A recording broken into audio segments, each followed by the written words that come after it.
Hello, I'm Angela with Happy Little Stitch Shop and welcome to Spooky September. We are kicking off our Spooky Hollow Halloween patchwork quilt that I have talked to you guys about, and I finally got some work done on it yesterday, which means that I'm ready to put this video together and share it with you guys. And I'm super excited because it is turning out really, really cute, and it is totally satisfying my need for a Halloween quilt. So thank you to Elizabeth, our Happy Little Stitch Shop community member, for posting on our Happy Little Stitch Shop Facebook page, our Happy Little Stitchers Facebook group page, her Halloween patchwork project bag that she made, because that's where all of this originated. I saw that project bag and I thought, oh my gosh, that's so adorable, and I love patchwork stuff anyway, and that ignited this need to make a Halloween patchwork quilt. So this is totally beginner friendly. There's no pattern. I'm just putting together a patchwork quilt, so there's no pattern for it. I'm just kind of making it up as I go along. And I have put together, I've kind of organized it as best I can in my brain, and now I'm ready to show it to you. If you're a new quilter, hopefully this should be really user-friendly for you so that you can jump in and make a patchwork quilt. I feel like a patchwork quilt is the best place to start when you're a new quilter. It gets you used to sewing straight lines. It gets you used to your 1/4 inch seam that you're doing. And it's just very repetitive. So it's very good practice for new quilters. So if you're a new quilter and you're wanting to jump in, I hope that you will join in our Halloween patchwork quilt that we're doing. So first up, I wasn't planning to put together a kit, but I had been asked by so many people to put together a little kit for this. So this is going to be your bundle of Halloween happiness that is available at happylittlestitchshop.com. So this is the Spooky Hollow Halloween Patchwork Quilt Kit, available at happylittlestitchshop.com. And what you're getting is you're getting a 1/2 yard of all of these cuts, and then this bottom one right here is for your binding. And I've given you a 1 yard cut for your binding, and that seems like a lot for binding, but I'll explain that in a second here.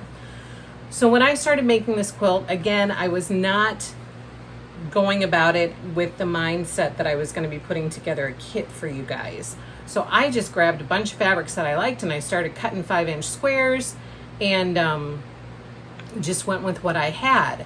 So you guys are probably going to be able to get a few more 5-inch squares out of this than I did for mine. So your quilt could turn out to be a little bit bigger. You can keep it the same size as mine if you want and use the extra fabric for something else, or you can use it all for your Halloween quilt and put the whole quilt together to make a bigger patchwork Halloween quilt. So in case you decided to do that, you're getting a bit extra for binding than what I'm needing for my size. So I wanted to be sure I included enough for everybody for binding. So this is your quilt kit that you'll get if you want to get it from happylittlestitchshop.com. And then I'm just going to walk through step by step exactly what you do from the arrival of your quilt kit, and then go through making the quilt top. Okay, so first thing you're going to do is you're going to grab one of your 1/2 yards from your quilt kit. I'm grabbing an extra 1/2 yard scrap here that I have. So let's take a peek, and I'm going to show you how to start cutting your 5-inch squares. So this, as you can see, it's the end of a bolt, and so this edge is not very straight. So the first thing that you're going to do once you get your fabric, and this one looks pretty wrinkly, so you're going to go ahead and you're going to take it to your ironing board, and you're going to iron it out to get all these wrinkles out so that the fabric is laying nice and straight, and it looks good. Whether you choose to starch or not, that's totally up to you. For me, depending on what's going on, I will just iron it first, and if some of these wrinkles are being kind of stubborn, then I might add a little bit of starch in order to, I do starch and water mix, 1/2 and 1/2, so I might add a little bit of that to help get those wrinkles out. For expediency, I am just going to not do the ironing part, but I would recommend that you do. But for video purposes, I'm just going to keep going. First thing you're going to want to do is you're going to want to square up this half yard, because as you can see, this edge here is very off. So what I do is I put the folded end of the fabric towards me. That's about the best, closest thing to a straight line you can get. And I'm going to line up my ruler line with the bottom part of this fabric with the fold down here. And then I'm going to cut off this edge, because I want a straight edge to work with over here. Once I cut off that edge, then I can go ahead and line up. I'm lining it up down here with the bottom, and I'm lining it up over here. And if they don't perfectly line up together, then I'm going to go with the straight edge that I just cut, because I know that this fold isn't necessarily going to be perfect. So I'm going to line it up with my 5-inch line here, and I'm going to cut that, and then I'm going to do the same thing 2 more times, again lining this edge up,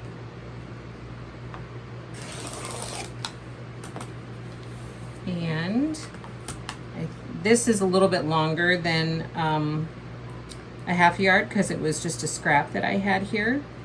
But out of yours, because a half yard is 18 inches, you should be able to get 3 5-yard cuts, and then you'll have 3 inches left over, or a little bit less than that, depending on how much the fabric needed to be squared up. So once you get this to this part, then you can go ahead and cut your strips into 5-inch squares. First thing I'm going to do is I'm going to trim off the selvage.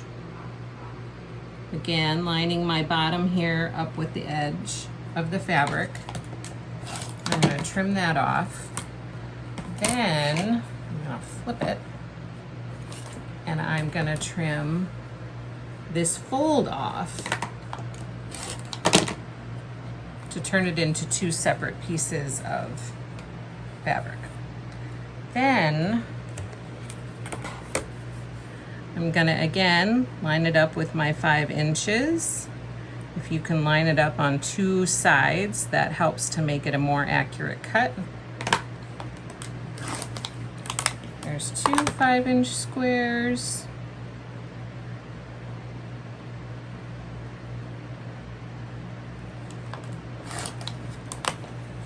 Or you should be able to get 24 5-inch squares out of your half yard of fabric.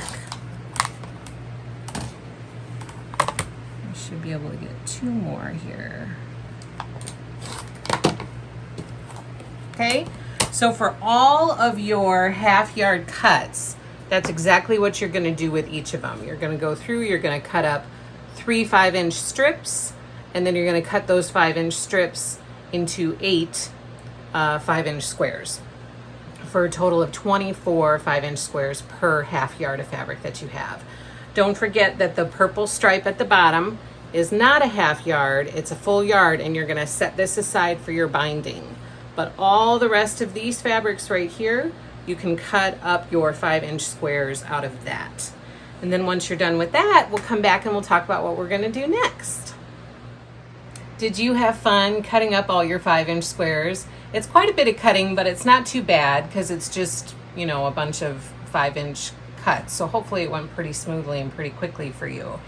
And there should be plenty of extra. So if you had any issues, you have about, my quilt finished with 210 5-inch squares. You have enough fabric to make 288 5-inch squares. So if you mess up, don't freak out about it. There are plenty of extra 5-inch squares, and you might even have some left over.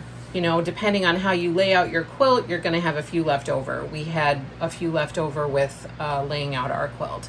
So once you have all of your 5-inch squares cut up, this is just a small portion of mine, but once you have them all cut up, now it's time to go and have fun laying out your quilt. So find a big space in your home, a big floor space that you can go and just start placing your 5-inch squares around and putting it in the design that the patchwork design that you want it to be in. So here's a picture of us laying out our quilt. My daughters, my two oldest daughters, actually had a ton of fun laying out this quilt and putting the squares where they wanted them to go. And it ended up turning out really, really cute. I got so excited, but I gave that project to them because I had a bunch of other stuff to do. They were excited to do it. They had fun working on it together, and now they're super excited about the quilt because they're a little bit more invested in it. So sometimes you can go crazy trying to make sure that two colors aren't next to each other or two patterns aren't next to each other. Don't overthink it. Just put it together, have fun, put in the squares where you want them to go, and then once you have it all laid out according to how you want it to be laid out, then you're ready to start piling up your rows and sewing your rows together, and I'm going to show you how to do that. Our quilt ended up finishing 14 5-inch squares across by 15 5-inch squares long. So the only direction that I gave the girls when they were laying it out was that we wanted it to come out to somewhere around 60 by 60. That's a good size for just a couch or a throw quilt. So that's kind of what we were aiming for. With the 14 across by the 15 long, it ended up being 63 by 67 and a half was the size of is going to be the size of our finished quilt. So that's a good number to aim for. If you end up adding more, I would probably just choose to make it longer rather than, then you could potentially put it on a bed if you wanted to or something like that, but I would make it longer rather than wider. And don't forget to pay attention to the directional fabric. A lot of the fabrics in the Spooky Hollow collection are directional, and some people don't care about this. Some people are going to put it in the quilt however they want, and they don't care if it's upside down or right side up or sideways or whatever. For mine, I did end up, there's a top to the quilt and a bottom to the quilt, and so all of my directional fabric is facing the right way so that it's right side up. Some of it is not directional, so you don't have to worry about like this. You don't have to worry about how that's oriented in the quilt.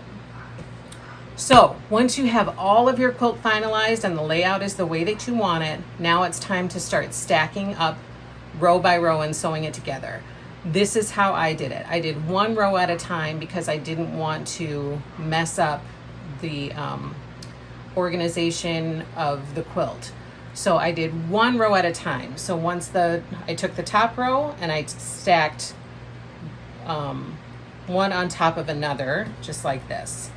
One on top of another, and I'm going to show you that in just a second. Then I went and sewed that row together, and then I brought it back, sewed the next row together. Then once I had 2 rows done, I sewed those 2 together. Then I went back and got row 3, sewed all those squares together. Then once that whole row was complete, then I sewed it to the first 2, and I just went along like that until it was done. So let's take a break. I'm going to get set up to show you the layout of collecting your rows so that you keep everything in the right order. Okay guys, I decided to lay out a row of the quilt here on my workspace just to make it easier for you guys to see. So here is one of the rows for my quilt, and it's in order according to how it was laid out. And now I don't want to lose this order. I don't want to lose track of where each block is placed.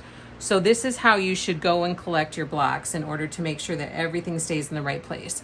When you're looking at your quilt, you're going to start at the left side and you're going to pick up the first, and then each one is going to go under that so that it's all kept in order.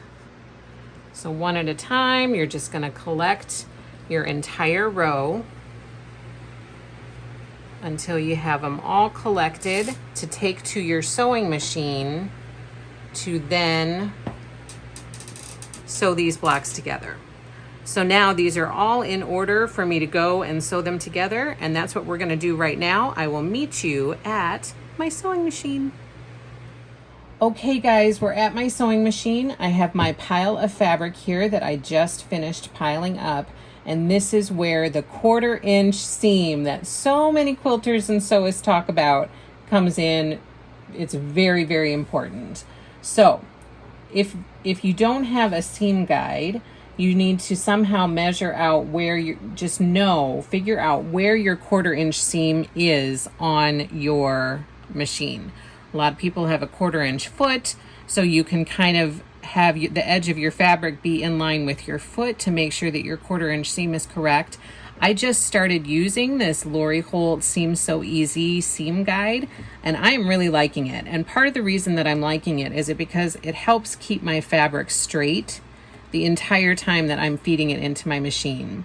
So this is the 1/4 inch seam line right here, and as long as the edge of my fabric is lined up with this, then it's going to go into the machine beautifully. And every once in a while I just grab a ruler that I have handy, and I will measure my 1/4 inch seam to make sure it's accurate.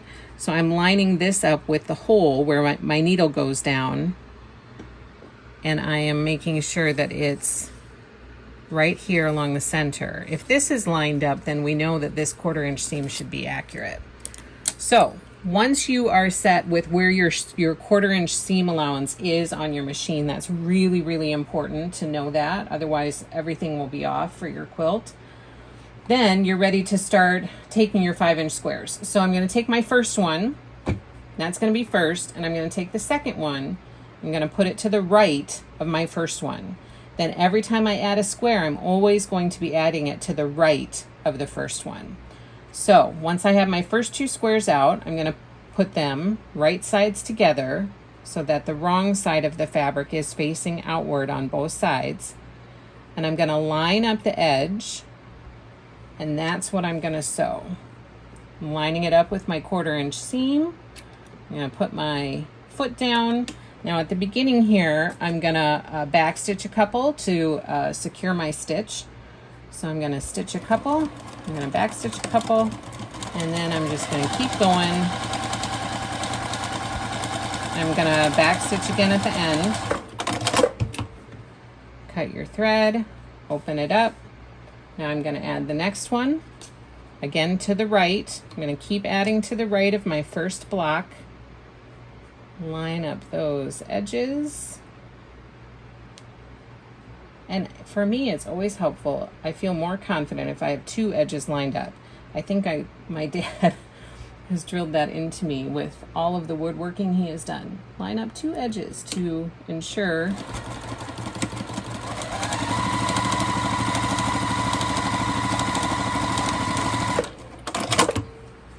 I'm going to grab the next one. I'm just going to keep going until my row is complete.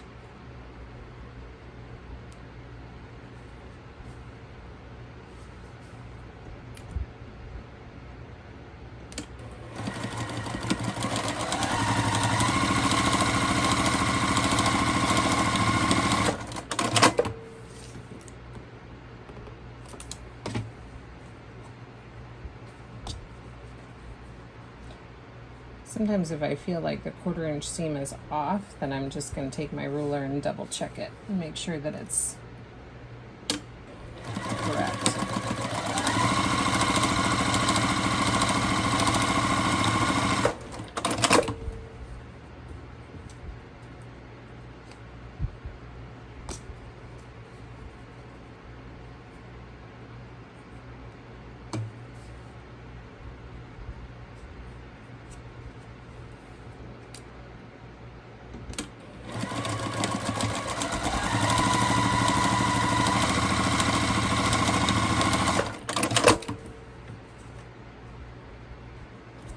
Now, if you really wanted to have fun with this main print, you could fussy cut out these adorable pictures from that main print. I, of course, was in a hurry and did not do that. And afterwards, I was kind of bummed with myself that I didn't fussy cut out some of those adorable pictures. And when I say fussy cut, I mean that you just center your 5 inch square with that picture in the middle, which for some of them may work, some of them may not. Some of them are a little bit big. And so you might only be able to get some of the picture and not the entire picture.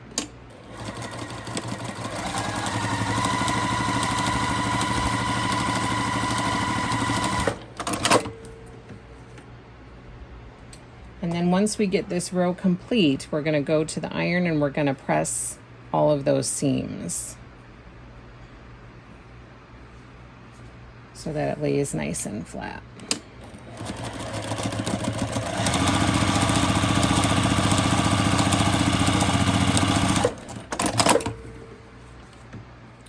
Okay guys, here we are at the ironing station. As you can see, I'm pressing all of my seams the same direction.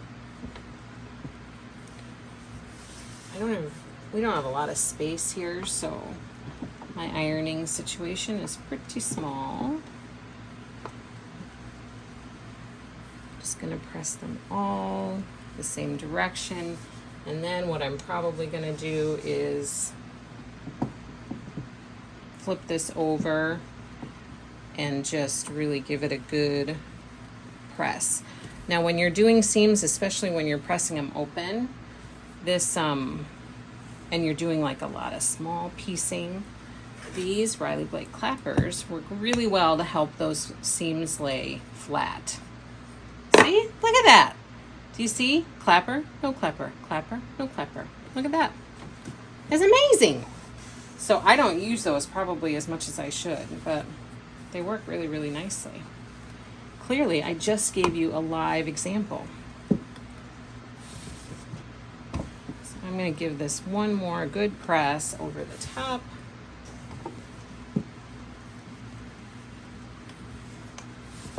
Maybe it'll help those seams lay a little bit better, except for that last one. I probably don't need to go over that again because I used the clapper on it. See? Don't want to mess it up. Okay, once it's nice and pressed and nice and flat, then we're going to go and add this to the other rows. Now, if this is your first row, you'll just go lay this out in your big space in your room, and you will start your next row to add to this row.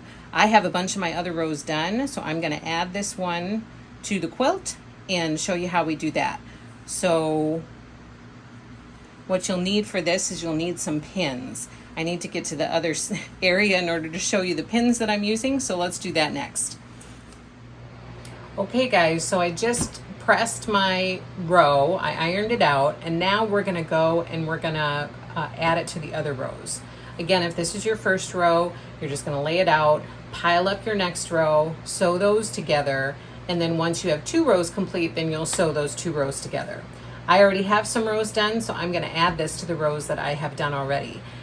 Now, for those of you who follow me, you know that I try to avoid pinning at all costs. Our community member Sharon has scolded me multiple times for this. I don't like to take time to pin when I can help it. However, when piecing rows like this together in a patchwork quilt, you want to get your corners to line up with each other. You don't want one square here and the other square over here. You want the 2 corners of those squares to line up like this. Sometimes it's going to be a little off. You have to decide what you can live with in those situations. I'm not super picky if they're not perfectly lined up. If it's like a 1/16 of an inch or an 1/8 of an inch, I'm not going to worry about it. That's where the 10 by 10 rule comes in. If you can drive past it at 10 miles an hour from 10 yards away and you're not going to notice it, then don't worry about it. And I follow that rule often. So, but for patchwork quilting, I do recommend pinning. I do pin the seams all the time so that the sewing part will go together so much more smoothly. So here are a couple pins that I recommend. I use these often. These are called magic pins. They're in the shop at happylittlestitchshop.com. They're perfect for holding your seams together when you are getting ready to sew your rows together.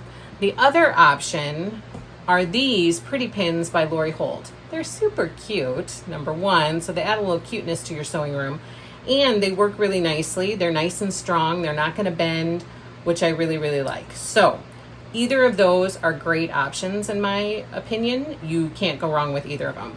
These do tend to bend. They're not quite as thick as the pretty pins are, so, but they're a little bit longer, the magic pins are. But either way, I think you're going to be great if you go with either of those pin options. So now I'm going to lay out all of my other rows. This is actually my last row for my quilt. I'm going to lay out my quilt and I'm going to pin this to it, and I'm going to show you how I do that. So we have to go to the big space that I can lay my quilt out on the floor, and I'll show you how to add your row and pin your seams together. Okay guys, so I have my quilt laid out. I'm ready to add my final row, And so this is where I'm going to show you how to pin your seams together. So first up, you can see I have it facing the right direction. This is the way I like to do it. I like to do it from this direction, but you have to figure out what works best for you. Then I'm going to flip it over so that right sides are together. And then I'm going to start lining up my seams. So I really want to make sure, you see how this one I want to line up with the other one. And then I'm going to put a pin in there to hold that in place. Same thing here. I want the white to be on this side of the black. And this will just help hold this in place while I'm sewing so that it all sews together nicely.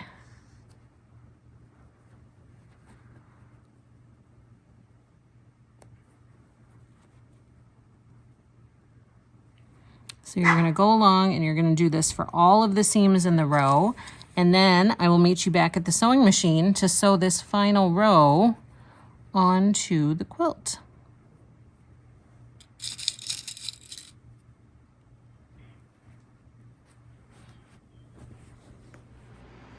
Okay guys, I'm back at my machine. I have my final row pinned to my quilt. I will say one of the most exciting and satisfying things I think about piecing a quilt top is feeling it get heavier and heavier as you add more and more to it. It just becomes more and more substantial. I love that feeling. So I have all of my quilt done. For me, this is the final row. So when you get to this point, you're gonna want the bulk of your quilt kind of up on a table next to you and not pulling down onto the floor, because that can really, then you're fighting gravity to kind of keep your fabric lined up. So I'm going to go along here and I'm going to sew this final row on and try to remember to take the pins out as I go along.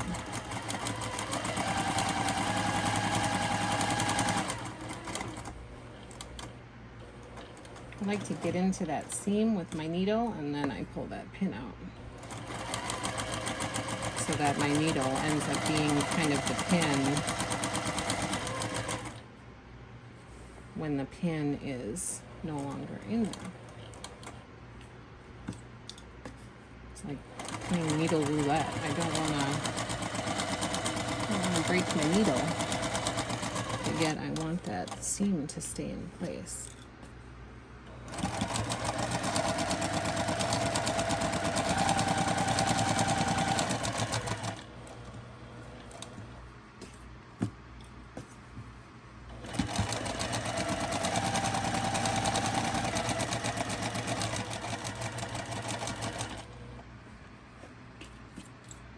And I keep kind of pushing this back. Again, I don't want to be fighting against gravity, as well as trying to sew straight and all that.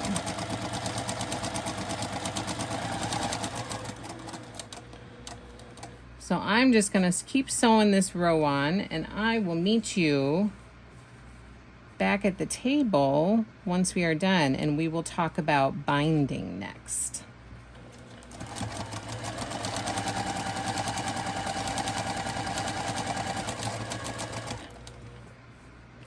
Okay, everyone, look! Look behind me! This is our Spooky Hollow Halloween patchwork quilt with Happy Little Stitch Shop. It is so cute. I could just stay here and look at this for a while. So you guys, it is so cute. I'm so happy with how it turned out.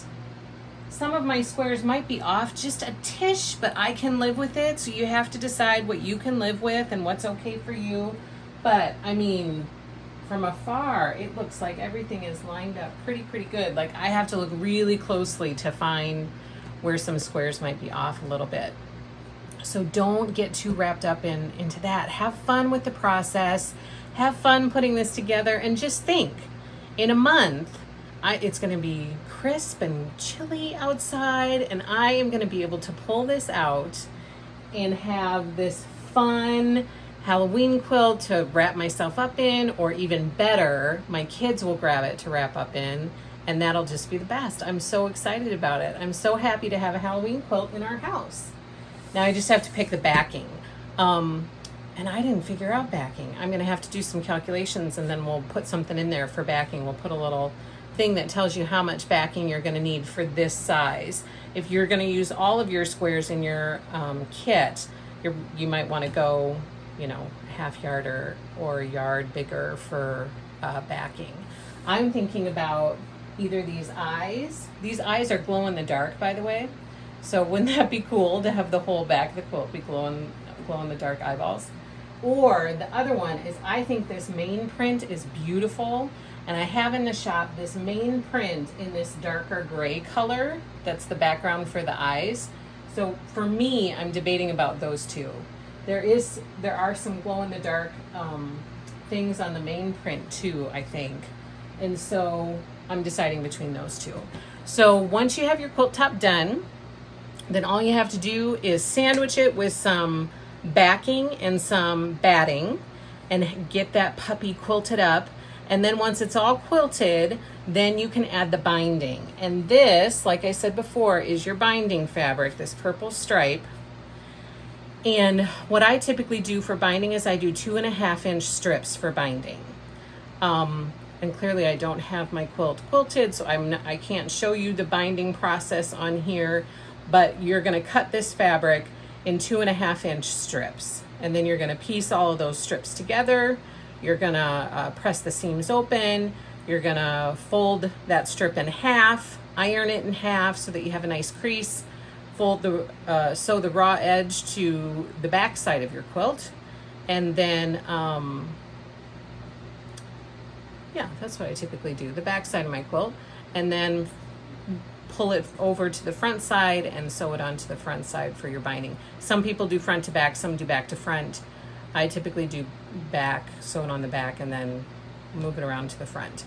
So 2.5-inch strips for your binding, and then you will have a completed Halloween quilt. And I'm looking forward to getting this one done, hopefully in time, you know, to enjoy for October, and even sooner, I'm hoping.